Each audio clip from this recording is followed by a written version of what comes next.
오늘은 히브리서 1장 5절로 9절 말씀 가지고 아들이 보좌요 하나님이다.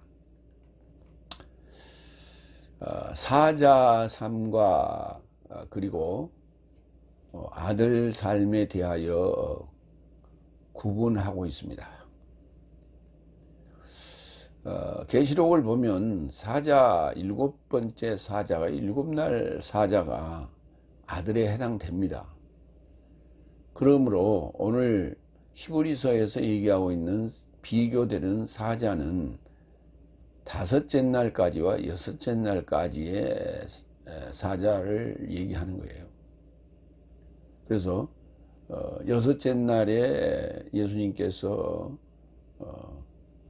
광야에서 시험 받으신 후에 사자들이 아들 예수님을 보위하는 그런 장면이 등장하죠. 이제 사자에 대한 정의도 해야 되겠죠. 사자가 누구냐? 말씀을 전하는, 예언하는 자가 사자예요. 전하고 선포하고 예언하는 자가 사자입니다. 그런데 그 사자의 능력이 넷째 날, 다섯째 날 굉장히 출중합니다. 그렇기 때문에 예수님과 외적인 능력을 행사하는 측면에서는 비교가 된다고 지난 시간에도 말씀을 드렸죠. 그래서 이제 히브리서에서 넷째 날, 다섯째 날을 경험한 자들에게 이 말씀을 지금 하고 있는 거예요. 그러니까 넷째 날, 다섯째 날을 거치면서 사자의 그 능력을 경험한 자들은 예수님과 비교할 수밖에 없죠. 그런 측면에서 이제 사자 삶과 예수님을 구분하고 있다. 그렇기 때문에 지금 신학교에서 얘기하는 구속사를 말할 때 다윗은 예수님의 예표다, 솔로몬은 예수님의 예표다, 모세는 예수님의 예표다, 이런 그 표현 자체가 예수님 의 능력이 모세에게, 다윗에게, 솔로몬에게 전가된 것처럼 그렇게 우리가 착각을 일으킬 수 있어요. 그리고 현재의 다섯째 날, 넷째 날, 다섯째 날에서 일어나고 있는 사자들의 그들이 지금 목사들이 사자들이에요. 사자들의 능력, 부흥사들의 능력, 뭐 이런 것들이 대단한 것처럼, 이렇게 위대한 것처럼 그렇게 느껴지고, 사람들이 예수님을 예배하는 것이 아니라 그 사람을, 목사를 칭송하고 예배하는 그런 형국이 되고 있죠. 추종하게 되는 것이죠. 그래서 무슨 일이 벌어지냐? 교주가 탄생이 되는 거예요. 그래서 한 교단이 만들어지고, 사이비 교단이 만들어지고 이렇게 되는 겁니다. 그래서 이제 모세가 넷째 날 했던 그 사역을 보면 대단하지 않습니까? 홍해를 가르고 10가지 재앙을 내리고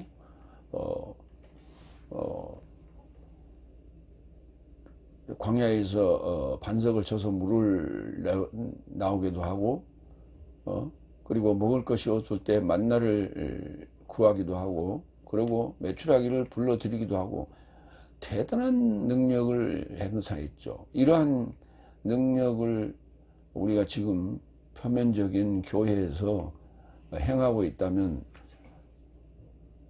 보이지 않는 예수님을 추종하겠어요? 그 사역자를 추종하겠어요? 당연히 그 사자를 추종하게 된다는 거예요. 그런데 어떤 사자에게 내 아들이라 이렇게 내가 오늘날 널 낳았다 이렇게 하신 적이 있냐 말이에요. 없다는 얘기예요. 그러니까 세례 요한도 사자 중에 하나죠. 다섯째 날 마지막 사자 중에 하나인데, 그가 행한 것도 대단하지 않았습니까? 그렇지만은 그는 결국은 헤롯에게서 그 목을 내놓은 그런 역사가 있지 않습니까? 이와 같이 그 사자의 삶과 예수님인 아들과의 그 구별, 그러니까 우리가 아들이라고 칭함을 받을 수 있는, 예수님이 하나님의 아들이고 하나님이신데, 하나님의 보좌고 하나님이신데, 그와 연합하면 나에게도 동일한 아들이라는 칭호를, 직분을, 자격을 받게 되는데, 그게 언제냐? 일곱째 날이라는 거예요. 그게 일곱째 날이라는 거예요. 그래서 그러한 사실들을 따져주는 게, 예수님이 오셔서 나에게 작동하는, 지난번에 우리가 늘 얘기했잖아요. 로봇으로 얘기했지 않습니까? 나에게 다섯째 날까지 만들어 놨던 로봇을 작동하고 학습시키는 과정이 여섯째 날이에요. 그리고 정상적으로 이제 스스로 작동이 된다면, 그때 일곱째 날 사자라고도 부르고 아들이라고도 부르고 사역자라고도 부르는 거예요. 그렇게. 그게 이제 우리 최종 목적이죠. 하나님의 최종 목적입니다. 그러니까 그 일곱째 날에 스스로 사역할 수 있다라고 하는 것은 아들 예수 그리스도가 안에 함께 있는 거예요. 함께 십자가에 죽고 함께 부활했기 때문에 하나 되어 있는 거예요. 그래서 아들이라는 칭호를 받게 되는 거예요. 예수님 때문에, 예수님이 안에 계시기 때문에. 그런 겁니다. 그래서 여기 아들이라는 개념을 그렇게 이해를 하셔야 돼요. 첫 번째 대지로 1장 5절에서 6절, 사자 삶과 구별되는 아들 그랬죠. 첫 번째 5절, 왜냐하면 그는 언제 사자 삶에서 누구에게 너는 나의 아들이라 내가 오늘날 너를 낳은 것이라고 언급하셨느냐? 언급하지 않았다는 얘기죠. 그리고 다시 나는 그에게 아버지에게 이루고자 있을 것이며 그는 나에게 아들에 이루고자 있을 것이냐 라고 그렇게 말한 적이 있냐 이 말이에요. 누가? 사자 삶에게. 나는 너의 아버지가 되고 너는 나의 아들이 될 것이다 이렇게 말하지 않았다는 얘기죠. 아들, 히오스. 그 다음에 오늘날이라는 단어가 굉장히 중요한 단어예요. 세메론이라는 단어인데요. 이 세메론이라는 단어는 조금 전에도 말씀드렸지만 여섯째 날과 일곱째 날을 세메론이라고 하는 거예요. 오늘날. 너를 낳은 것이다. 겟나오. 현재 완료 능동태로 쓰였어요. 그래서 너를 낳은 것이라고 언급하였느냐. 마태복음 1장 1절, 아브라함의 아들, 다윗의 아들, 예수 그리스도스의 탄생의 책이다. 아브라함의 아들. 아브라함이 이제 믿음의 아버지라고 그러잖아요. 믿음의 아버지인 아브라함의 아들. 그러니까 아브라함의 그러니까 아들이라는 칭호를 우리가 얻기 위해서는 믿음의 아버지인 아브라함부터 시작해야 되는 거예요. 이게 믿음의 시작이 없으면은 아들이 될 수 있는 자격이 없는 거예요. 그게 첫 단추입니다. 그래서 아브라함의 아들, 다윗의 아들 이렇게 표현하는 거예요. 예수 그리스도스의 탄생의 책이다. 이게 여섯째 날이죠. 이제 내가 이 다섯째 날까지 만들어 놓은 컴퓨터, 로봇가 작동하기 시작하는 거예요. 그때부터. 응? 하드웨어가 작동. 그 다음에 그 안에 데이터 소프트웨어들을 학습시키는 과정. 그게 완료가 되면 출발하고 이제 성령이 부어지면 그때 이제 출발하는 것이죠. 사역자로, 아들로서. 그렇게 되는 거예요. 그러니까 여섯째 날은 아들이 되기 위한 예비 과정. 그리고 일곱째 날은 아들로서의 사역. 삶. 이렇게 생각하시면 됩니다. 마태복음 1장 20절로 21절. 그래서 그의 이런 삶을 속 태우는데 보니 주의 사자가 꿈을 쫓아 그에게 드러나게 되어 말하되 다윗의 아들 요셉아 내 여인 마리아 데려오기를 무서워하지 말라. 왜냐하면 그녀 안에서 낳게 된 자는 영 안에서 나온 거룩한 자이다. 그래서 그녀가 아들을 출산할 것이며 너는 그의 이름을 예수스라 초청할 것이다.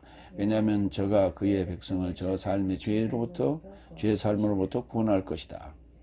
다윗의 아들 요셉아, 다윗의 아들 요셉아, 다윗의 아들 요셉아.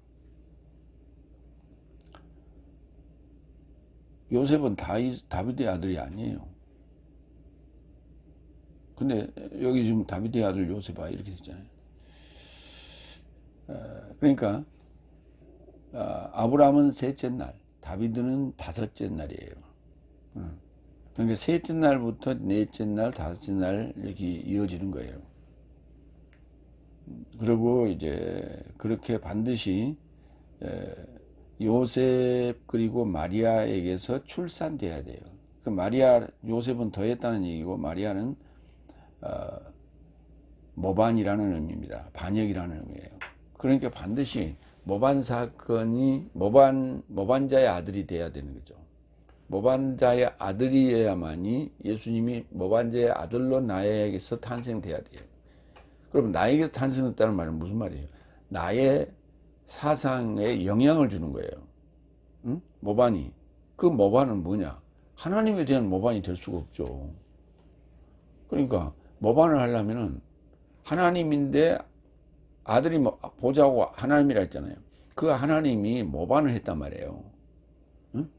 그 어머니가 모반을 했단 말이죠. 그 모반한 대상은 누구냐? 사탄인 거예요. 그러면 넷째 날, 다섯째 날에 후견인과 청지기로 세워둔 자가 누구냐? 사탄이라는 말이에요. 그렇기 때문에 넷째 날, 다섯째 날에 예언자들도 있었고 사자들도 있었고 그 다음에 왕들도 있었고 이런 그들 다 사자라고 말할 수 있는데 그들 중에서 사탄의 능력을 행했던 자도 있고 예언자들은 하나님의 능력을 행했던 자도 있어요. 그런데 예언자들의 능력은 그다지 그렇게 부각이 되지 않습니다. 그래서 사자들의 능력이 대단히 과대평가된 측면이 많이 있다. 그래서 오늘 히브리서 1장에서 그들과 아들을 구분하고 있다.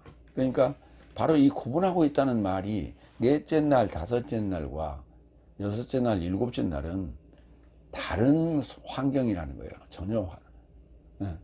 그래서 넷째 날, 다섯째 날은 사자들의 삶이고 여섯째 날, 일곱째 날은 예수님의 삶이에요. 그렇기 때문에 그래서 구분하고 있다는 사실입니다. 그래서 그 구분된 여섯째 날과 일곱째 날을 오늘날 세메론이라고 하는 거예요. 그러니까 우리말로 생각하면 오늘날은 우리가 살고 있는 지금 현 시대가 오늘날이죠.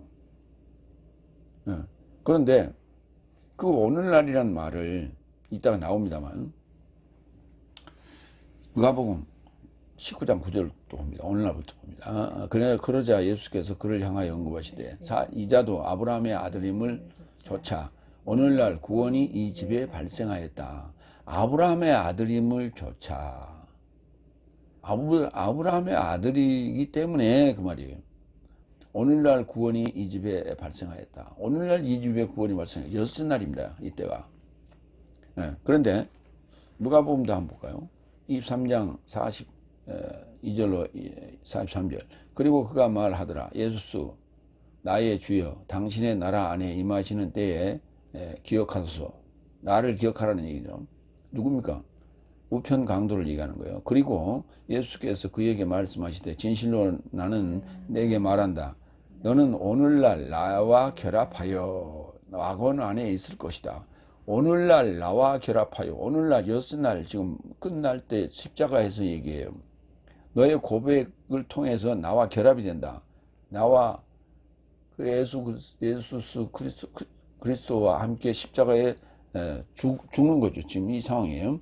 이거를 오늘날 나와 결합했다. 나와 결합하여, 나에게 결합하여, 낙원 안에 있을 것이다. 낙원안에 있을 것은 언제? 일곱째 날 얘기하는 거죠.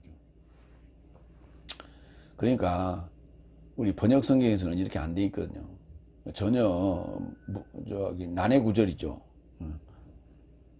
거기 오늘 낙원에 있을 것이다 이렇게 됐단 말이에요. 거기는 오늘날 낙원에 어떻게 있어? 오늘은 현재고 낙원은 미래인데, 있을 것이다는 미래인데, 그러니까 오늘날 나와 결합해야만이 여섯째 날에 나와 결합해서만이 일곱째 날에 낙원에 있을 것이죠. 그 낙원의 상황을 뭐라고 했어요? 아브라함의 품에 안긴 나사로라고 지난 시간에 말씀드렸죠. 그런데요, 오늘날이 지금 두 번 나왔어요. 오늘날이 두 번 나왔는데 누가복음에서는 지금 오늘날 구원이 이 집에 발생하였다 하는 건 여섯째 날이고, 오늘날 나와 결합하여 라고 하는 것도 여섯째 날이고, 그 다음에 신명기에서 또 오늘날이 나옵니다. 신명기는 지금 넷째 날이에요.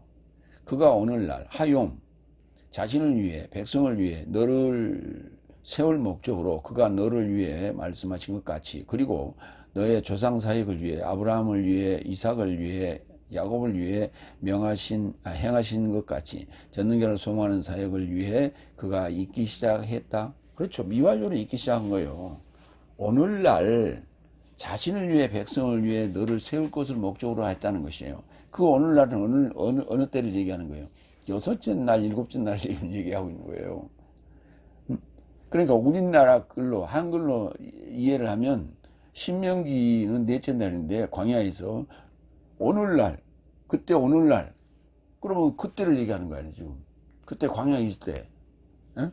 광야에 있을 때 과거 그 오랜 세월 전에 역사적으로는, 그런데 성경적으로는 넷째 날, 그때가 오늘날이라는 얘기죠. 그거 아니라니까. 이건 미래지향적인 오늘날을 지금 어느 날을 지칭하고 있는 거예요. 그러니까 하욤이란 단어가 오늘이라는 단어인데, 날이라는 단어인데, 그 날이 되는 거야. 앞에 하관사가 붙어가 그 날이 되는 거예요. 그러니까 날은 날이죠. 그런데 그 날이니까 어느 날을 지칭하고 있는 거예요. 그 날이 바로 누가복음에서 지금 우리가 읽었던 오늘 구원이 이 집에 이르렀다. 오늘날 나와 결합하여 낙원에 있을 것이다. 라고 주님께서 말씀하셨던 그 날이 바로 여섯 날이에요. 여섯 날부터 오늘날이라고 지금 지칭하는 거예요. 그래서 이 하욤이라는 단어는 세베론이라는 단어로 신약에서 바꿔졌고요. 엘로힘이 하엘로힘이 있는데, 그 하엘로힘이 신약에 와서는 데오스로 바뀝니다. 그런데 엘로힘은 복수였죠. 거기도 마찬가지 미완료적 의미예요. 그것이 한 날부터 시작해서 점점 그 사역이, 복수적 사역이 진행돼서 여섯째 날에 오면 단수로 바뀐다고. 그게 단수로 바뀐다는 얘기는 무슨 말이에요? 보이지 않던 실존이 그 모습을 드러냈다 이 말이에요. 그 데오스로, 단수로 이게 표현하는 거예요. 그러니까 하엘로힘은 데오스로, 그 다음에 하욤은 세메론으로 바뀌었다. 이어서 그리고 다시 나는 그에게 아버지에 이르고자 있을 것이며 그는 나에게 아들에 이르고자 있을 것이냐라고 한 적이 있느냐라고 하는 거예요. 아버지는 파테르, 아들은 히오스. 그러니까 아버지가 없이 아들이 있을 수가 없죠. 그래서 그 아버지는 시작, 믿음의 시작 이렇게 보는 거예요. 그래서 지난 시간에도 말씀드렸지만 한 날과 둘째 날은 우리가 모든 자연인들이 다 알 수 있는 보편적인 그 설화적인 얘기와 같은 것으로 타 종교에도 유사한 홍수 사건도 있고 창조 사역도 있더라 하는 거예요. 그러니까 그렇게 전해지고 있었던 거예요. 전해져 오면서 자세한 디테일한 내용은 없어요.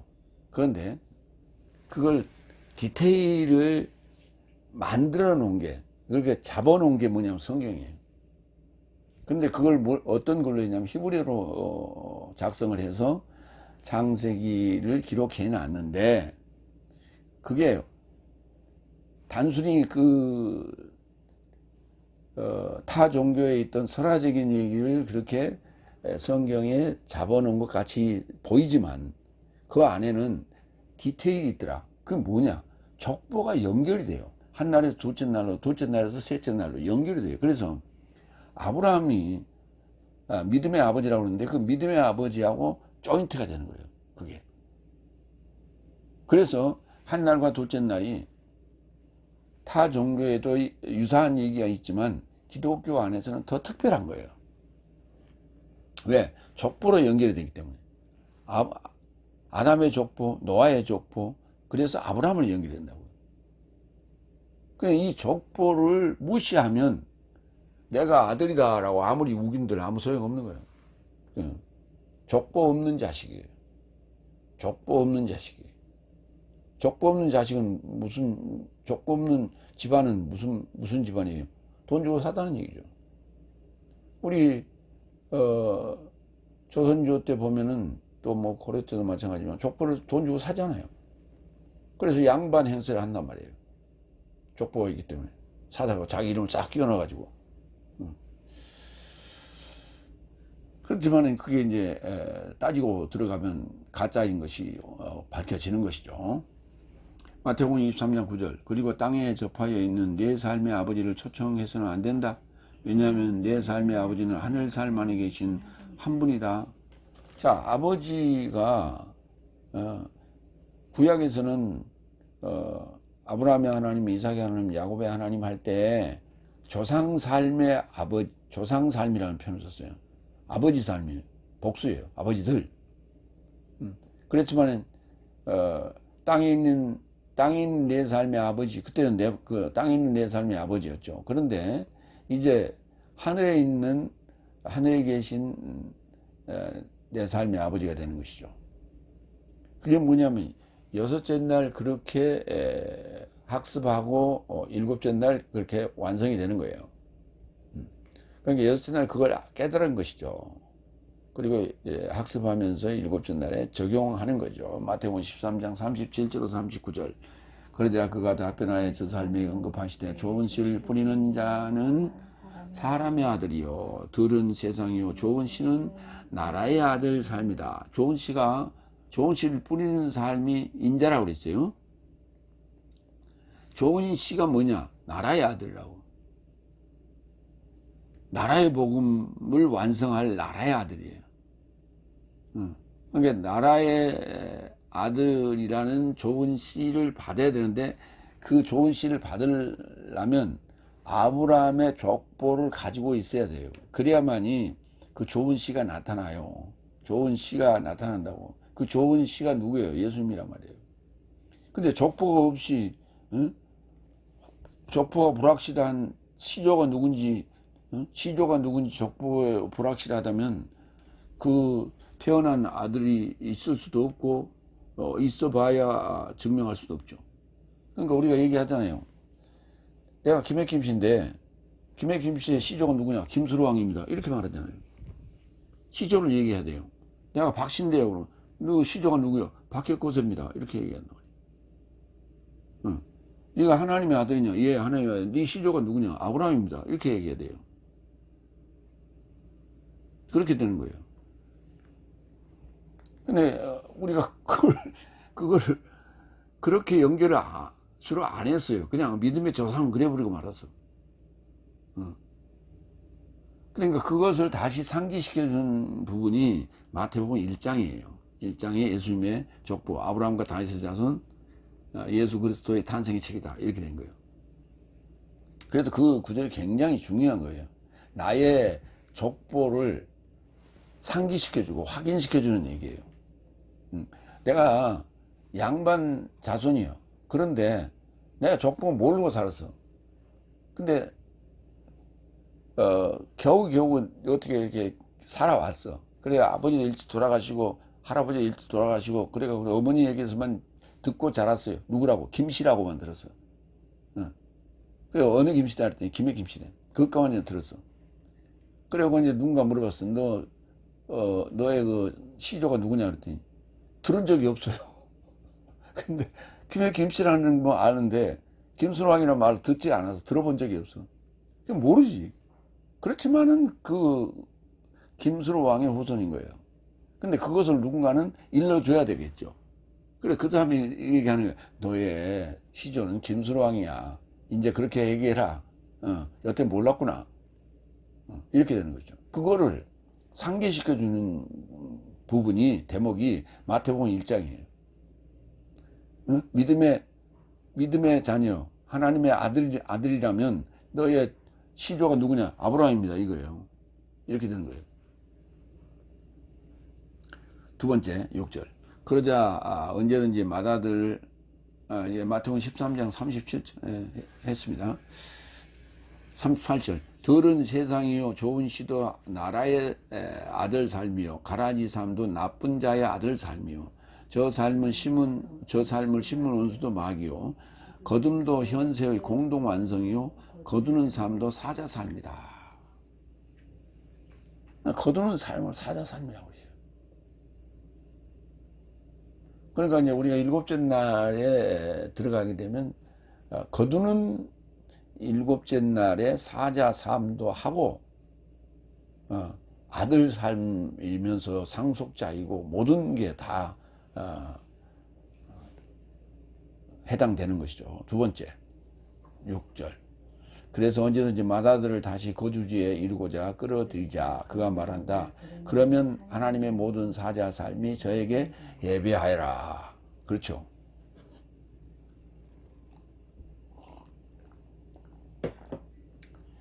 언제든지 맏아들을 프로토토코스, 맏아들 또는 장자 다시 거주지에 이끌어 들이자. 거주지, 오이쿠메네, 이게 거주지입니다. 세상이 아니고. 세상은 코스모스라는 얘기예요. 이거는 거주지를 얘기하는 거예요. 맏아들을 거주지에 이루고자 이끌어 들였어요. 그 거주지가 어디냐? 하나님의 보호자가 되고 하나님이 거주하실 곳이에요. 내가 거주하는 곳이에요. 그냥 이런 세상 그냥 무소부재 하시는 곳에 그냥 이렇게 끌어들인 게 아니고 그렇게 광범위하게 보시지 말라고 디테일하게 보셔야 돼요. 그러니까 세상은 좀 광범위한 그런 입장으로 우리가 느껴집니다. 그러나 오이쿠메네는 디테일한 부분이에요. 협소한 협의의 거주지입니다. 누가복음 2장 7절. 그래서 그녀의 맏아들을 해산하여 그를 포대기에 싸서 그를 구유 안에 뉘었으니 이는 여관 안에 장소가 저 삶에게 없었기 때문이더라. 맏아들, 그녀의 맏아들, 마리아의 맏아들, 예수를 얘기하는 거죠. 그런데 그 이제 2장 7절이고요. 2장 1절로 3절을 봐요. 그리하여 그날 삶 안에서 아우구스토 카이사르 곁에서 거주지 모두가 호적하라는 칙령이 나오게 되었다. 거주지 모두가 호적하라는 칙령이 나오게 되었다. 이 호적은 퀴레니오스의 시리아의 지도자가 되어서 첫 번째 발생하였다. 그리고 모든 삶이 호적하러 각각 자기 성에 이르고자 가더라. 가다가 이제 가서 이제 그 해산할 날이 다 돼서 해산을 하게 됐죠. 그러니까 바로 맏아들을 다시 거주지에 이루고자 끌어들였다는 얘기가 누가복음 2장 1절로 7절 내용으로 이해하시면 돼요. 네. 그건 역사적인 얘기다. 우리는 그렇게 얘기했는데 그 역사적인 얘기가 아니라 영적으로 이해를 하시라고요. 그가 말한다. 그러면 하나님의 모든 사자 삶이 저에게 예배하여라 또는 경배하여라. 프로스 퀴네요. 마태복음 2장 1절로 2절. 그래서 예수께서 왕 헤로데스의 나라 살 만에 유대 베들레헴 안에 낳게 되셨는데 보니 박사 삶이 동방으로부터 히에루살림에 이르고자 다가와서 말하되 유대인의 삶의 왕으로 출생하신 이가 어디 계십니까? 왜냐하면 내 삶이 동방 안에서 그의 별을 보고 그에게 예배하러 왔습니다. 이렇게 얘기하죠. 그런데 이것도 이제 역사적인 얘기라고 자꾸 그래요. 그런데 역사적으로 볼 때 히에로솔리마는 중성 명사예요. 예루살렘은 여성 명사예요. 그러면 이스라엘의 그 수도 예루살렘은 여성 명사여야 돼요. 그러면 여성 명사인 곳에 오셨어야 동방박사들이 왔어야 맞죠. 그런데 히에로솔리마에 왔다니까요. 중성이었어요. 중성명사. 어떻게 중성이 될 수가 있어요? 사도행전에서도 히에로솔리마를 떠나지 말고 그렇게 얘기해요.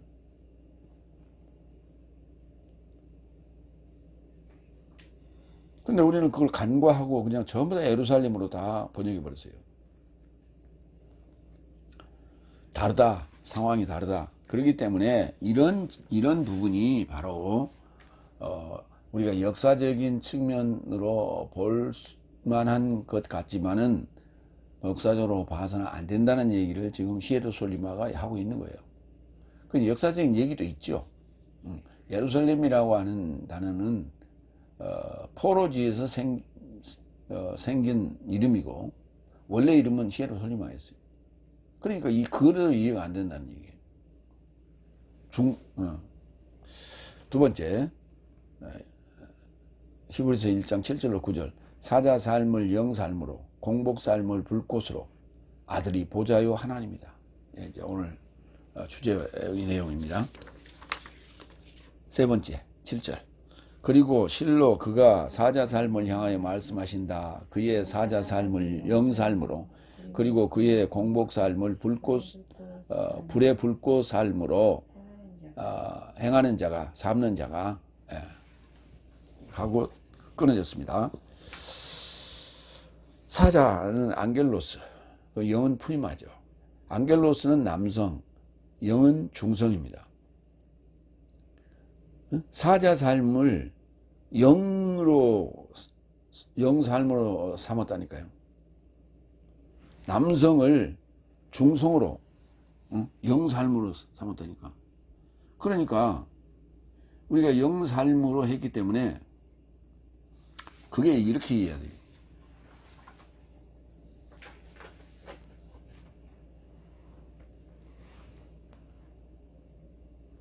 뭔가 이렇게 들려왔다. 목소리가 들려왔다. 말씀이 들려왔다. 영의 역사죠. 근데 보이는 사자의 입에서 나오는 메시지도 그 영이에요. 근데 우리는 눈찌 감고 있고 눈 뻑 뜨는데 갑자기 무슨 환청이 들었다. 이것만 영이라고 생각하는 거예요. 그러니까 그게 아닙니다라고 하는 걸 설명하기 위해서 사자 삶을 영으로, 영 삶으로, 사자 삶을 영 삶으로 삼았다고요. 사자 삶은 남성이에요. 영 삶은 중성이에요. 이 말이 나가는 순간 이게 영이에요, 이게. 근데 그거는 그냥 말이라고 생각하는 거예요. 근데 보세요. 요한복음 6장 63절이 뭐랬어요? 내가 이르는 흐레마가 영이 중성입니다. 영이요. 그랬잖아요. 내가 말하는, 내가 해설하는 흐레마가 영이요. 그랬거든. 요한복음 6장. 그러니까 사자 삶에서 나가는 흐레마가 중성이에요. 그게 영이라니까. 푸니마가 영이고 중성이고. 마태복음 1장 18절로 20절. 그래서 예수 그리스도스의 탄생은 이러하더라. 왜냐하면 그의 어머니 마리아는 요셉과 약혼되어져 동거하기 전에 성령, 거룩한 영에서 나와 배 안에 가진 것이 발견되었다. 그러니까 거룩한 영에서 나와서 배 안에 가진 것이 발견됐다. 배 안이가 뭐예요? 거주지죠. 근데 남성의 고안에서 나오는 그 정자가 부려진 게 아니라 요 흐레마가 지금 로고스로 성경의 말씀이 로고스거든. 이게 씨예요. 이 씨가 떨어졌다고요. 어디에? 응? 마리아에게. 모반을 꾀하고 있는, 모반을 할 그 자에게 그 말씀이 떨어졌어요. 나라의 아들. 나라의 아들이라고. 그 씨가 아까 마태복음 13장에서 얘기 나왔잖아요. 좋은 씨가 나라의 아들이라니까. 나라, 삼위일체의 나라가 될, 하나님의 나라가 될 그 씨가 말씀이 떨어졌다고. 그걸 거룩한 영에서 나와서 배 안에 가진 것이 발견되었다. 이렇게 표현하고 있는 거예요. 실제 마리아라는 여자에서 나오는 거는 요셉의 정자에서 난자하고 둘이 만나서 그래서 아이가 탄생됐겠죠. 그 육체적인 아이를 얘기하는 게 아니라니까. 성경은 영적 그 아이를 얘기하고 있는 거예요. 그러면 이렇게 얘기한다고. 2000년 전에 역사적으로 있었던 사건은 뭡니까? 네가 2000년 전에 있어봤냐? 2000년 전에 있었다는 얘기는 뭐예요? 성경으로 가지고 알고 있잖아. 근데 예루살렘에 가면 통곡의 벽도 있잖아요. 흔적도 있잖아요. 그래, 역사적으로 아브라함부터 지금까지 흘러온 역사도 있다. 외적인 역사도 있어. 그러나 그것을 기록으로 안 남겨놨다면, 영적인 메시지를 기록으로 잡아놓지 않았다면 아무 소용없는 거예요. 아무 소용없는 거예요. 디테일이 없다고. 그냥 그렇더라. 그러고 우리가 아는 거예요. 아까 창세기와 노아 얘기가 타 종교에 있었던 것 같이. 그거는 뭐냐면 전래 구전으로 이렇게 지금까지 흘러내려오고 있는 거예요. 구전으로 흘러내려오고 있기 때문에 디테일이 없어요. 기록을 가지고 있어야 디테일이 있는 거예요. 그리고 그것을 풀 수가 있는 거예요. 그리고 그것을 이렇게 함축적으로 축자 영감으로 그 영을 잡아놓을 수 있는 거예요. 여기다 문자에다. 그 문자로 잡아놓을 수 있는 언어가 히브리어고 헬라어인 거예요. 그러니까 2000년 전에 예수님의 역사는 헬라어로 잡아놨고 그 전에 역사는 히브리어로 잡아놨던 거예요. 그런데 지금도 그 히브리어로 잡아놓은 창세기를 히브리인들이 읽을 때 자기들의 언어로 읽어도 우리 개역 성경이나 다를 바가 없어요. 근데 스타브로스에서 보는 해석하는 그것은 다르잖아요. 그게 아니잖아요. 그냥 엘로힘을 하나님 그래버리고 말잖아요. 복수라니까. 왜 복수인지, 테오스가 왜 단수인지를 지난 주간에 설명했잖아요. 이걸 못 한다니까. 번역 성경은.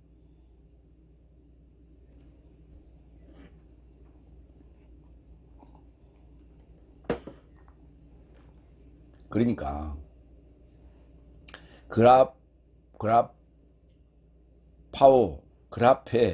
그라파오가 기록인데요. 그라페는 성경이라고 그래요.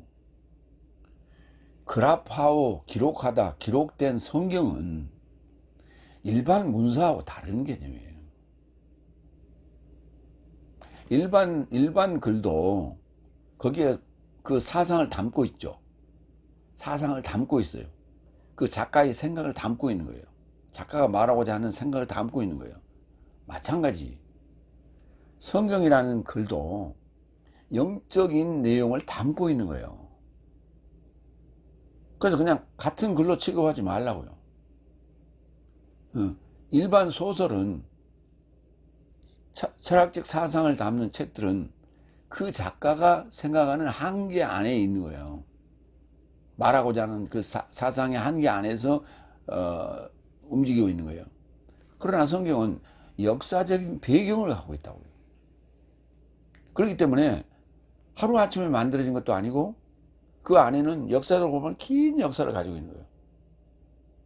그렇기 때문에 이게 한 사람이 만든 것도 아니고 한 주관자의 생각을, 이 사상을 시대적인 배경과 그 상황들을 다 저가 담고 있으면서 일관성 있게 구속사적 맥락으로 기록되어 있다고. 그것을 우리는 풀어서 동력을, 에너지를 거기다 보내서 활동할 수 있는 그러한 작품을 만들어내는 게 지금 성경의 목적인 거예요.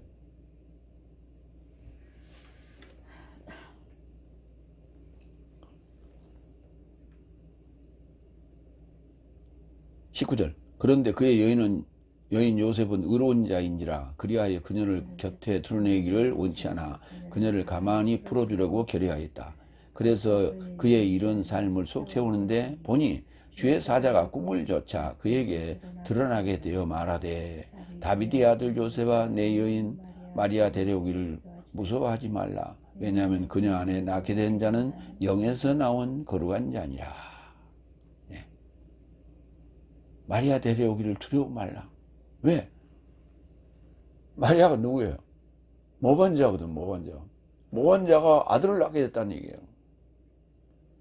그러니까 나에게 지금 영적으로 얘기하면 이 순간은 내가 지금 모반을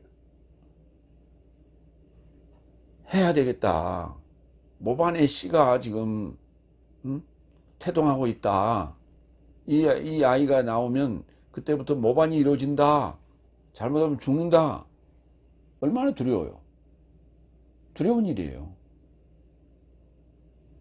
그러니까 우리가 이제 반역을 꾀하고자 하는 어떤 분에게서 그런 암시적인 얘기를 듣잖아요. 그러면 그때 이렇게 해요.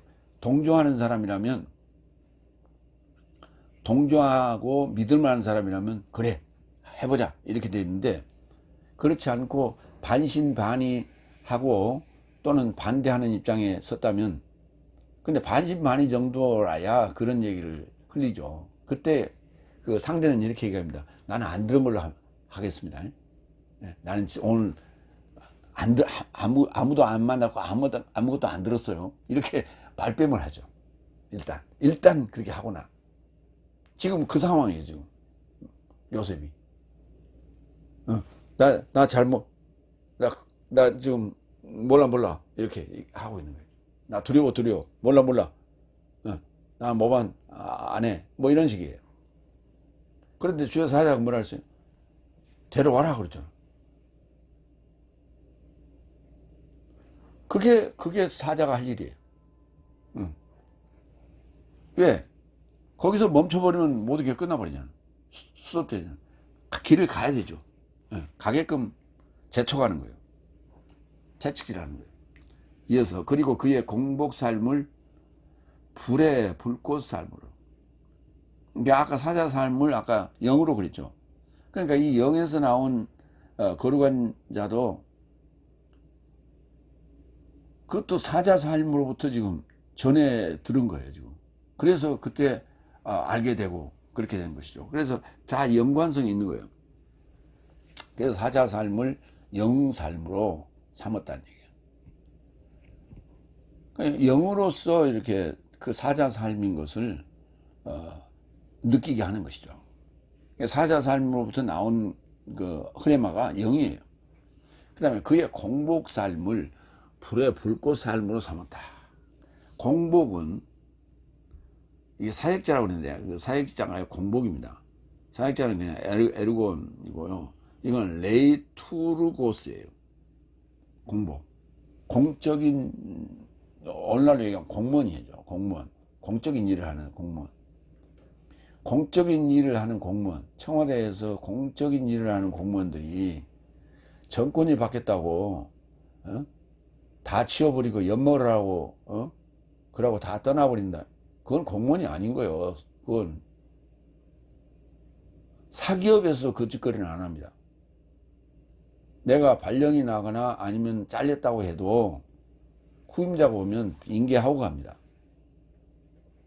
그리고 설령 잘려서 그냥 당장 나가게 됐더라도 모든 내가 보던 서류, 내가 보던 업무, 그건 그대로 놓고 가는 거예요. 그래서 그걸 다 정리하고 가는 게 아니에요. 자기 사물만 가지고 가는 거예요. 볼펜 이런 거 자기가 샀으면 그것만 가지고 가는 거예요. 그런데 그걸 다 치워버리고 다음 후임 대통령 와서 일하지 못하게끔 그렇게 다 치워버리고 갔다 엿먹어라. 그건 공무원이 아닌 거예요. 사기업. 사기업에서도 그 짓거리를 안 한다니까. 그 애들은 단죄를 해야 돼요. 어디서 그런 행동을 하고 있어. 그게 공무원이요? 그걸 우리는 공복이라고 하는 거예요. 그래서는 안 돼. 불의 불꽃 삶으로 삼았다고. 불의 불꽃. 추상 같아야 돼요. 공무원들은. 흐물흐물하면 안 돼. 원칙에 따라 딱딱딱 해야 돼. 뇌물 먹는다고 그냥 뇌물 안 준다고 야 이러면 안 된다. 로마서 13장 6절. 왜냐하면 이를 인하여 내 삶은 인두세 삶도 완성한다. 왜냐하면 저 삶은 자기를 이 일에 이루고자 끈질기게 버티는 하나님의 공복 삶이다. 인두세, 포로스. 이게 인두세예요. 국세와 공세 그렇게 했죠. 그 공세에 해당되는 게 인두세예요. 인두세 삶도 완성이 되는데 이 일에 이루고자 끈질기게 버티는 하나님의 공복 삶이라고요. 세금 거두는 자 공복이죠. 네. 마태복음 3장 11절로 12절. 실로 나는 내 삶을 회개에 이루고자 물 안에서 세례 베푼다. 그러나 내 뒤에 오시는 이는 나보다 강한 분이시니 나는 그의 신을 짊어지기도 충분치 못하니 내가 내 삶을 성령과 불 안에서 세례 베풀 것이요 그의 손 안에 키가 그의 타작마당을 청결하게 할 것이며 그의 알곡을 창고에 이루고자 모아드릴 것이나 쭉정이를 꺼지지 않는 불로 태울 것이다. 그러니까 물세례, 그 다음에 성령세례, 불세례. 그런데 성령과 불로 같이 가는 거예요. 그러니까 물세례가 있고 성령과 불세례가 있는 거예요. 그걸 이제 우리 줄여서 성령세례 그렇게 얘기하는데, 성령세례라는 것은 그러니까 물세례는 회개하는 것이고 성령세례는 뭐예요? 추수하는 거, 수확하는 거예요. 수확할 때 알곡은 모아드리고 쭉정이는 꺼지지 않는 불 속에 넣었죠. 그 쭉정이는 불 속에 넣는 그 사역을 불의 불꽃이라고 하는 거예요. 불의 불꽃. 그러니까 알곡만 싹 걷어갖고 쭉정이는 그냥 막 돌아다니게 바람에 날리게끔 이렇게 하는 게 아니고 쭉정이는 다 모아서 불태워야죠. 그걸 왜 불태워? 그냥 그 부사표 넣지. 그 부사표 넣는 것도 불태우는 거고. 그러니까 우리가 그 열을 효과적으로 이용하는 것이죠. 그래서 그걸 이제 불쏘시개로 사용하는 거죠. 그래서 그걸 에너지를 얻는 거 아닙니까? 그러니까 공복 삶이 불의 불꽃. 그러니까 성령과 불 안에서 세례 베푸는 그 다 둘 다 세례예요. 물세례, 불세례, 물세례, 성령세례. 성령과 불은 동시에 있는 거죠. 그러니까 성령세례 따로 있고 불세례 따로 있는 게 아니에요. 그러니까 성령세례 받은 건지 불세례 받은 건지 구분을 못하고 기도원에 가가지고 불 받았다고 나는 불세례 받았다고 이런 엉뚱한 소리 하는데 성령 세례를 받으면 그가 공복이라고 공복의 삶을 사는데 그 공복은 뭐예요? 수확하는 거예요. 알곡을 수확하는 일인데 그때 반드시 뭣도 쭉정이도 가라지도 불 속에 집어넣는 일을 한다고 그걸 불꽃이라고. 그 일을 동시에 한다고. 동전의 양면, 앞면과 뒷면이라고. 앞면은 수확, 뒷면은 불사르는 거. 그 얘기란 말이에요. 그러니까 물세례도 있고 성령세례도 있다고. 그런데 그 성령 세례는 뒤집으면 불세례라고. 그 동시에 일어나는 거예요. 계시록 1장 14절 16절. 또한 그의 머리는 흰털 삶은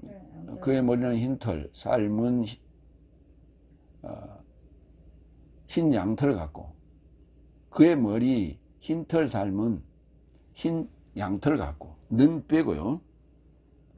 눈 같으며 그의 눈 삶은 불꽃 같고, 그의 발 삶은 풀무 안에서 단련되어진 것 같은 빛난 주성 모양이고, 그의 음성은 많은 물 삶의 목소리 같고, 그의 오른손 안에 7별 삶을 붙잡고 있고, 그의 입에서 예리한 양날 검이 나가고, 그의 얼굴은 그의 능력 안에서 해같이 밝히고 있다. 이거 그림으로 한번 그려놔봐요. 얼마나 이상한가. 그냥 상징적인 얘기예요.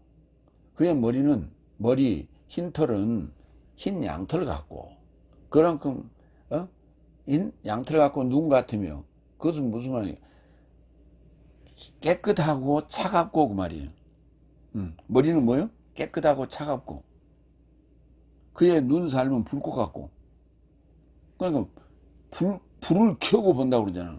우리가 눈이 이글이글 거린다 이런 얘기를 하잖아요. 열정을 얘기하는 거죠. 뭘? 죄를 보고, 가라지를 보고 용서하지 않는다는 거죠. 그 눈을 그렇게 발은 풀무에 단련된 것 같은 빛난 주석 모양이다. 그가 가면 다 그냥 다 타버리는 거죠. 밟고 지나가면. 그의 음성은 많은 물 삶의 소리 같고, 물소리가 얼마나 폭포수가 쏟아지는 물, 아니면 막 홍수가 흘러내리는 그 물이 얼마나 도도해. 그 물소리 같고. 그러니까 음성이 우렁차다는 얘기가 아니고 그 내용 자체가 그렇다는 얘기예요. 그 오른손에는 7별 삶을 갖고 있고, 오른손에 7별은 뭡니까? 교회고 교회 사자를 얘기하고 있다는 거죠. 그의 입에서는 예리한 양날검이 나가고, 예리한 양날검. 그의 얼굴은 해같이 빛나고 밝히고 있다. 이게 공복의 모습이죠. 누가복음 16장 23절 24절. 그리고 음부 안에서 고문 삶 안에 있는 그의 눈 삶을 들어올려 멀리서부터 아브라함과 그의 품 안에 있는 나자롯을 본다. 그리고 그가 소리쳐 언급하였다. 아버지 아브라함, 나를 긍휼히 여기시고 그의 손가락 끝에 물을 적셔 내 혀를 차갑게 하라고 나자롯을 보내소서. 내가 이 불의 꽃 안에서 슬퍼합니다. 지금 7째 날에 속한 그 공복이 가지고 있는 게 불의 불꽃이라고. 그 불의 불꽃에 지금 부자가 지금 그 신음하고 있는 거예요. 그 불꽃에. 그러니까 이게 그 부자는 가라지에 해당되는 거죠. 쭉정이 가라지에 해당되는 거예요. 그리고 그 나자롯은 알곡에 해당되는 거예요. 그리고 그 아브라함이 지금 믿음의 아버지가 이제 살아난 거죠. 그게 부활체로서의 모습이에요. 이게 부활된 나자로스와 부활된 아브라함의 모습이에요. 그거를 공복이다. 불의 불꽃을 가지고 있다. 그 불꽃 가운데, 불꽃에 지금 그 부자는 그 안에 있는 거예요. 불꽃 안에 있는 거예요, 지금. 그걸 음부라고 했어요. 그러니까 수확하는 날에 수확되지 못하고 불 속에 들어가는 거예요. 수확되지 못하면 불 속이에요. 그걸 음부라고 하는 거예요. 그게. 그러니까 여섯째 날은 완전히 그때 이제 알곡과 가라지가 갈라지는 거예요. 알곡과 가라지가 갈라져. 그때. 그 가라지나 쭉정이에 속하면 안 된단 말이에요. 그때. 그 쭉정이에, 가라지와 쭉정이에 속해서 떨어져 나간 자들을 지금 음부에 있다고 표현하는 거예요. 불꽃 가운데 있다고 표현하는 거예요. 그래서 무슨 음부 어떤 장소, 지옥이라는 장소가 아니라니까.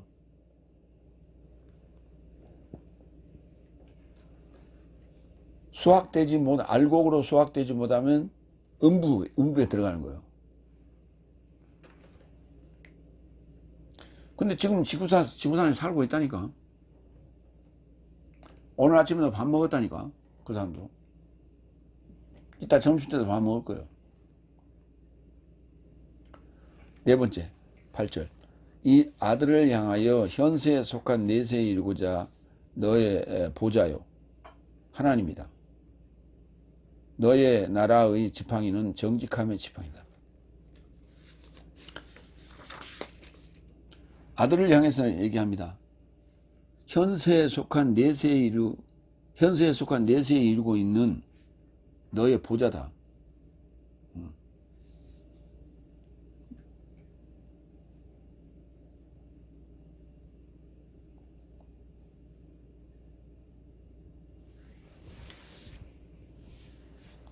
그게 보좌라니까. 아들이 보좌요. 아들이 하나님이 계시는 보좌라니까. 아들이 하나님이 계시는 보좌요. 그가 현세에 속한 내세에 이르고 있어. 그 아들은 일곱째 날의 아들이 내세로 갈 수 있는 거죠. 그 보좌를 타고 가는 겁니다. 그를 하나님이라고도 한다. 계시록 4장 2절로 6절에 보면 보좌의 모습이 나옵니다. 그 보좌의 모습을 이렇게 화려하게 그려놨어요. 그리고 곧바로 내가 영 안에 있게 되었는데, 영 안에 있게 되었다고 얘기했잖아요. 그리고 보니, 그러니까 성경은 영적으로 봐야 보인다니까, 이게. 그리고 보니 하늘 안에 보좌가 놓였더라. 그리고 보좌에 저파에 앉았는데, 그러니까 영 안에 있다는 얘기는 무슨 말이에요? 자기가 지금 하늘 안에 있다는 얘기야. 하늘 안에 있으니까 이거 보이지. 땅에서 하늘 있는 보입니까? 보좌에 저파에 앉았는데, 그런데 앉으신 분은 벽옥과 홍옥, 돌 환상 모양이더라. 그리고 노곡 환상 모양인 보좌의 둘레에 무지개가 있더라. 그리고 보좌의 둘레에 24장 보좌삼과 흰옷 삶 안에 입혀진 보좌삶에 접해 앉아있는 24장로 삶을 내가 알아보았다. 24보좌가 있고 흰옷 삶으로 입혀진 보좌삶에 앉아있는 24장로 삶을 보았다니까. 이런 이분. 저 삶의 머리 삶을 접해 금멸류관 삶을 가지고 있었다. 그리고 보좌에서 번개와 천둥과 음성이 나가고 보좌 앞에 켜진 불의 7 등불 삶이 있으니, 아까 이게 이제 불꽃이에요. 이는 하나님의 7 영 삶이다. 그리고 그러니까 성령 세례라는 개념이 불세례 동시에 일어난다니. 6절. 그리고 보좌 앞에 수정 모양인 유리바다가 있다. 그리고 보좌 중심 안과 보좌 둘레에 네 생물 삶은 앞과 뒤에 눈 삶이 가득하다.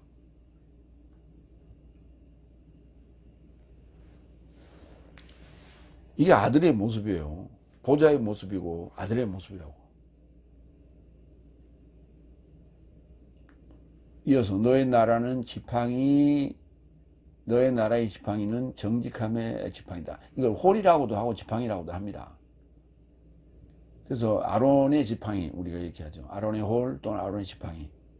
홀은 이렇게 왕 밑에 바로 그 비서실장 격이죠. 그 맨날 이렇게 여기다 이렇게 총채, 먼지채 같은 거 들고 다니죠. 그걸 홀이라고. 흐라브도스, 정직함의 지팡이, 유티테스, 정직함이라는 단어를 딱 한 번 쓰였어요. 히브리서 9장 4절 5절. 금양단과 전부 금으로 덮은 언약궤를 가졌으니, 언약궤에 대한 얘기입니다. 그 안에 만나를 가진 금 항아리와 쌍난 아론의 지팡이와 언약의 널판 삶이 있고. 아론의 쌍난 지팡이. 아론의 지팡이에서 싹이 났다고. 살고 나면 그 위에 화해소를 덮는 영광의 그룹 삶이 있으니 이런 삶에 관하여 이제 부분적으로 말하지 않는다. 부분적으로 말하는 게 아니라 통으로 얘기해야 된다는 얘기죠.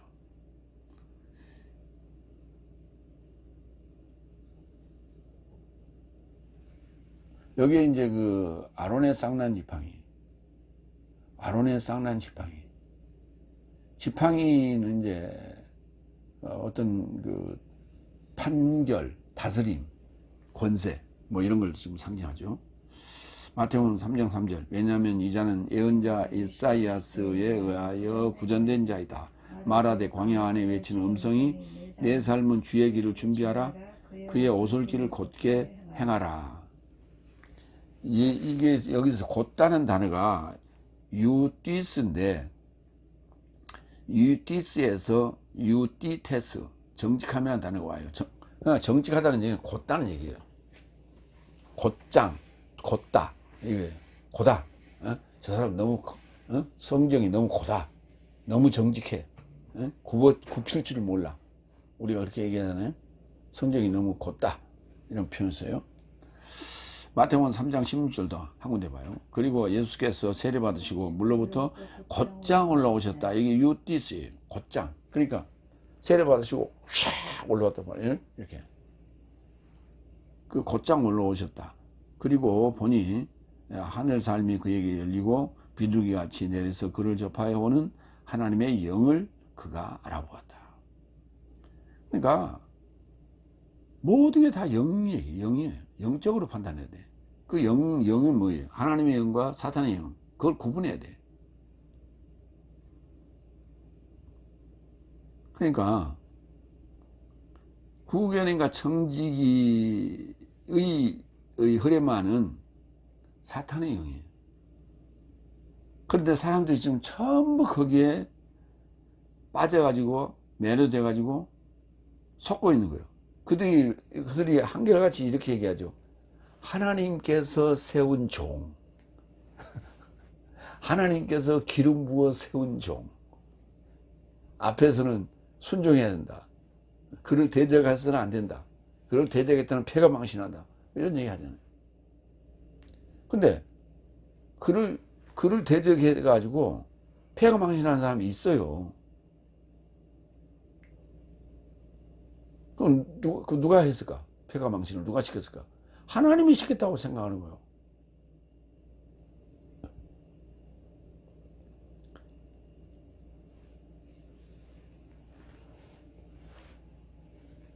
여섯째 날에 속한 사자였을 경우에는 그럴 경우도 있어요.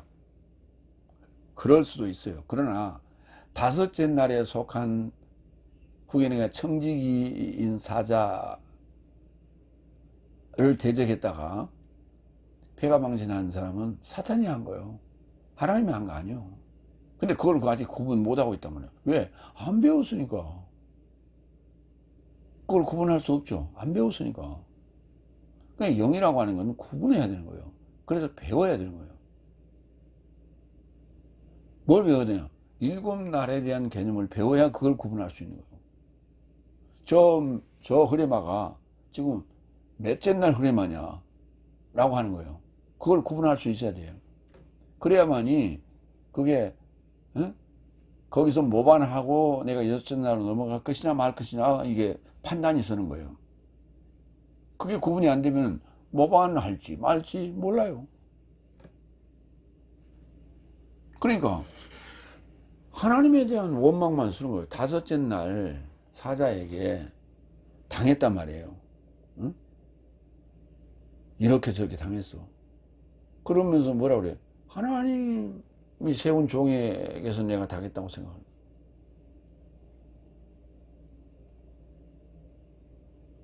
그러니까 헷갈리는 거예요. 이게 도대체 이게 하나님이 세운 종이냐 아니냐. 응? 구분이 안 돼. 판단을 못 해.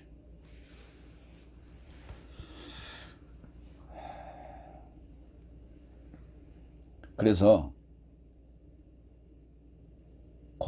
공복삶이 불꽃이냐 아니면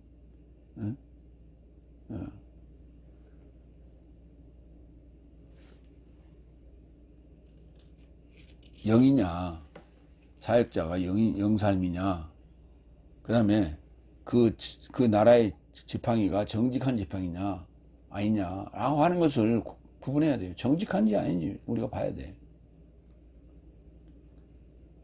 하나님이 기름 부어 세운 종이다라는 것만 강조하지 말고 정직한 지팡이 있냐 아니냐 라고 하는 것을 판단의 기준으로 삼으라 하는 거예요. 5번째 9절. 너는 의를 사랑하였고 너는 불법을 미워하였다. 그러니까 정직한 지팡이라면 불법을 미워해야 되는 거예요. 이를 인하여 하나님이 너를 기름 부었고 너의 하나님이 환희의 감람류를 네 동류 곁에도 부으셨다. 너는 의를 사랑하였고 디카이오시네.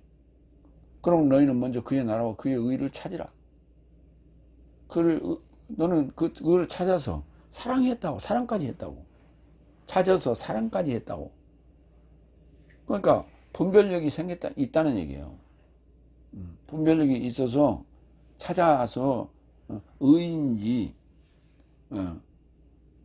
불법인지 구분했단 말이에요. 그래서 의를 사랑했다고. 그리고 불법 미워했다고.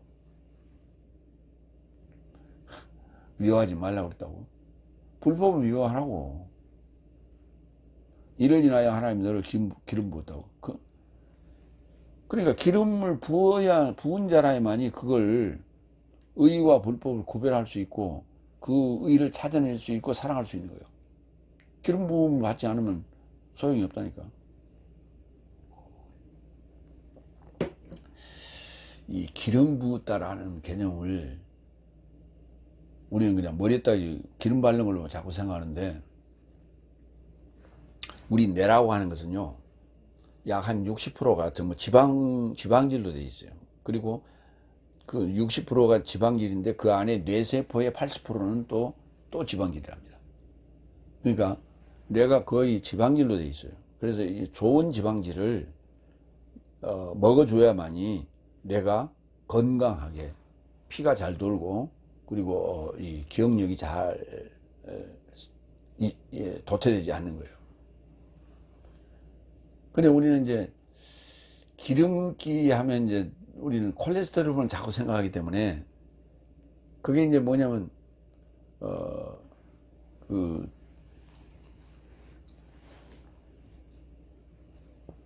오메가3가 아니라 오메가6, 9 쪽은 콜레스테롤에 해당됩니다.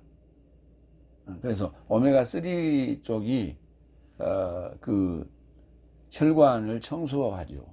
그리고 찌꺼기를 녹이는 그런 역할을 하는데 그 6와 9도 필요합니다. 적당한 양이 필요해요. 근데 그걸 이제 너무 동물성 기름을 먹게 되면은 그게 많아지죠. 그래서 이제 콜레스테롤이 되는 거예요. 그러니까 기름이 혈관에 기름을 닦는다라고 생각하니까 우리가 좀 의아해하지요. 그런데 비누를 생각하시면 돼요. 비누는 지금 뭘로 만듭니까? 우지로 만들어요. 소기름으로 만들어요. 소기름으로 비누를 만들어요. 그러니까 우리가 손에 기름기가 묻잖아요. 문들문들하는 이 기름기를 닦아내기 위해서는 비누를 이렇게 쓰잖아요. 그러면 깔끔하잖아요. 뾰족뾰족하잖아요. 그러니까 저게 기름이에요. 기름으로 기름을 닦는 거예요. 라고 생각하시면 됩니다. 그래서 좋은 기름을 잡숴 주시기 바랍니다. 그게 우리가 이제 기름 부는 것하고 같은 맥락으로 우리가 생각할 수가 있어요. 머리에다 기름을 부은다. 주로. 그게. 그러니까 그게 좋은 육적으로도 그렇게 하는 게 맞는 거예요. 근데 영적으로도 마찬가지로 머리에 기름을 부어야 돼요. 그래야 돌아가는 거예요. 지혜가 잘 돌아가는 거예요. 네. 그래서 기름 붓다라는 단어는 크리오, 불법이라는 단어는 아노미아, 노모스가 법이죠. 앞에 이제 부정접수사가 붙어가지고 아노미아, 여성 명사가 됐습니다. 노모스는 남성인데 불법은 여성이 되는 거예요. 그러니까 주로 이제 악녀들을 우리가 얘기할 때 악당이라는 말도 쓰지만 주로 악녀라는 말을 쓰는데 다 여성으로 되어 있어요. 무당도 거의 여성으로 나오죠. 그래서 불법도 여성입니다. 로마서 1장 17절. 왜냐하면 의인은 믿음에서 나서 살 것이라고 기록된 바와 같이 그 복음 안에서 하나님의 의가 믿음에 이르고자 믿음에서 나서 계시된다. 그러니까 의를 찾으라라고 하는 얘기는 믿음과 관련되어 있기 때문에 그래요. 우리가 믿는 믿음은 의여야지 불법이 돼서는 안 되죠. 그래서 반드시 믿는 믿음은 의를 찾아야 돼요. 의인을 찾아야 돼요. 그래서 의인이나 의의를 찾아서, 의인은 명사고 의인은 형용사예요. 그러니까 의인이나 의인이나 같은 말이에요. 맥락은. 그 의의를 찾아서 사랑해야 돼요. 네, 그가 누구예요? 예수님이죠. 그러니까 너는 의를 사랑하였고 그랬잖아. 그래서 하나님의 의가 믿음에 이루고자 믿음에서 나서 계시된다. 의하고 믿음은 뗄래야 뗄 수가 없는 거예요. 고린도후서 6장 14절. 내 삶은 믿지 않는 삶과 색다른 멍에 매이는 삶이 되지 말라. 왜냐하면 어떻게 의와 불법이 섞이며 어떻게 빛으로 어둠을 향하여 교제하느냐. 빛과 어둠이 섞일 수 없는 것 같이 의와 불법도 같은 개념이라. 교제할 수 없단 말이에요. 섞일 수가 없어. 그래서 의는 사랑하고 불법은 미워해야 돼요. 그 의는 하나님이고 불법은 만몬이에요. 그 둘을 겸하여 섬길 수가 없는 거죠. 사도행전 10장 38절. 하나님은 나사렛 출신 예수스를 성령과 능력으로 기름 붓듯 하셨으니, 기름을 막 부어봐요. 얼굴에 머리에다 부어봐. 얼굴까지 막 내려오고 막 옷도 다 적시고 그래요. 그 버려야 돼 다. 머리에다 부어봐. 떡이 돼가지고 그런 기름이 아니란 말이에요. 크리스토스를 얘기하는 크리스토스. 기름 붓다. 그러니까 기름이 사실은 좋은 거예요. 우리 육신에도 기름은 좋은 거예요. 그러니까 우리가 기름기가 없으면 어때요? 푸석푸석하고 그냥 쪼글쪼글하고 막 푸석푸석하고 이렇게 그러잖아요. 예. 기름기가 얼굴에 기름기가 하나도 없네. 기름기는 좋은 거예요. 근데 너무 요새는 과다하니까 이제 탈이 나는 거죠. 기름 붓듯 하였으니 저가 좋은 일 하시고 마귀에 의해 압제받은 모든 삶을 낫게 하시며 다니셨으니 이는 하나님이 그와 함께 결합하여 계십니다. 기름 붓다는 얘기는 하나님이 함께 하신다는 얘기예요. 성령과 능력으로 기름 붓듯 하였다. 마귀를 없이 하라고, 불법을 미워하라고 그렇게 하신 거예요. 너의 하나님이 환희의 감람류를 내 동료 곁에도 부으셨다. 그걸 또 내 동료들도 그렇게 사역자로 정직한 지팡이로 삼으셨다는 얘기죠. 환희, 아갈리아시스, 환희. 그러니까 환희라는 큰 기쁨을 얘기하는 거예요. 감람류, 엘라이온, 동료, 메로코스. 사도행전 2장 46절 47절. 나를 조차 성전 안에서 더불어 같이 격렬하게 열중하고 집을 조차 빵을 떼어 마음의 순진함과 환희 안에서 음식에서 섭취하더니 하나님을 찬송하는 백성 전부를 향해 기쁨을 가지는 그곳을 접하여 주께서 교회에게 나를 조차 구원받는 삶을 더하시더라. 예, 구원받는 삶의 모습이죠. 사도행전 2장에. 그때 마음의 순전함과 환희 안에서 음식에서 섭취하고 떡을 떼고 그랬죠. 야고보서 5장 14절. 내 삶 안에 누가 병들었냐 그는 교회의 장로 삶을 초청하여 주의 이름 안에서 그를 기름으로 바르고 그를 위해 기도하라. 진짜 갖다 기름 갖다 부으면 큰일 나요. 하나님의 말씀 흐레마, 그리스도의 말씀을, 그리스도의 흐레마를 전하라고요. 그리고 전하고 기도하라고. 흐레마를 전하고 기도하라고. 하나님의 입으로 나오는 흐레마를 전하고 기도하라고. 그게 영이요 생명이라고. 그러니까 그걸 기름 바랐다 이렇게 얘기하는 거예요. 기름 바랐다는 얘기는 무슨 말입니까? 그를 치유하였고 감람류를 바른 것이 뭐예요? 치유의 목적이죠. 누가복음 5장 6절 7절. 그리고 이를 행하였으니 물고기의 많은 양을 에워싸서 그의 그물이 찢어지더라. 그리하여 색다른 배에 있는 동료 삶에게 와서 함께 잡자고 신호하였더니 저 삶이 와서 배의 양편 삶을 잠기도록 채웠다. 다른 배 안에 있는 동료들이 한 패가 됐죠. 한 동료가 됐죠. 그래서 같이 와서 잡았다 이 말이에요. 그를 동료라고 하는 거예요. 같이 함께 일을 하는 거. 그러니까 이게 이 감람류를 이제 발라서 치유했다는 얘기가 이제 선한 사마리아인이 감람류를 이제 매맞아 버려져 있던 사마리아인에게 그 감람류를 발라서 치유하잖아요. 그런 의미로서 그게 이제 육적인 치유가 아니라 영적인 치유를 말하는 거예요. 마무리합니다. 아들이 곧 보좌고 아들이 하나입니다. 언제 사자 삶 중에 누구에게 너는 나의 아들이라 했으며 사자 삶은 맏아들에게 예배하게 될 것이죠. 사자 삶을 영 삶으로 공복 삶을 불꽃으로 삼고 아들이 보좌고 하나님이다. 너의 나라는 정직한 지팡이요 너는 의를 사랑했으며 하나님은 너를 기름 부었고 동료에게도 환희의 감람류를 부어서 치유하셨다. 아멘. 기도하겠습니다.